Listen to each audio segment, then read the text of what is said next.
Hello সবাই, welcome back to my new video. তো দেখতে পাচ্ছ একটা মিনি ব্লগ তোমাদের সাথে শেয়ার করছি। আর এই যে আমি সব কিছু কাজকর্ম সেরে চলে এসেছি। তো বাড়িতে তোমাদের দাদাভাই আমাকে একটু নয়াপাড়া রেখে আসবে, মানে মায়ের বাড়ি যাব। তো তারপরে এখানে সানসেট দেখতে দেখতে মায়ের বাড়ি যাচ্ছিলাম হেঁটে হেঁটে। তো তোমাদের দাদাভাই আমাকে নয়াপাড়া মোড়ে নামিয়ে দিয়েছিল, তারপরে বাকিটুকুটা আমি হেঁটে হেঁটে যাচ্ছিলাম।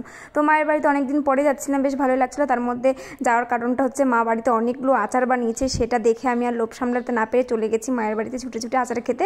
তো ওটা তোমরা মায়ের ভিডিওতে গেলেই দেখতে পাবা মা কি সুন্দর সুন্দর আচার বানিয়েছে।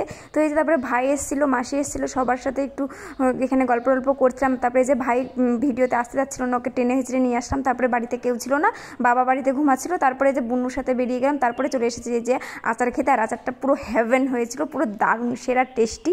তো এই যে তারপরে এখানে মা দু রকমের আচার করেছিল, এটা ঝাল আচার, ওটা মিষ্টি আচার। তো এই যে দেখতে পাচ্ছ সেই টেস্টি ছিল। আর আমার সাথে এসেছিলো হলো বাড়িতে আরশি পিপি। তো তারপরে এখানে মা বাড়িতে অনেক রকমের আইটেম রান্না করতো। তারপরে এখানে ছিল হলো মাটন। তো এখানে মার বাড়িতে এসে মাটনের লাল লাল ঝোল খেয়ে নিলাম। তো আমি খাই, তোমার চ্যানেলটাকে ফলো সাবস্ক্রাইব করো। Tata bye.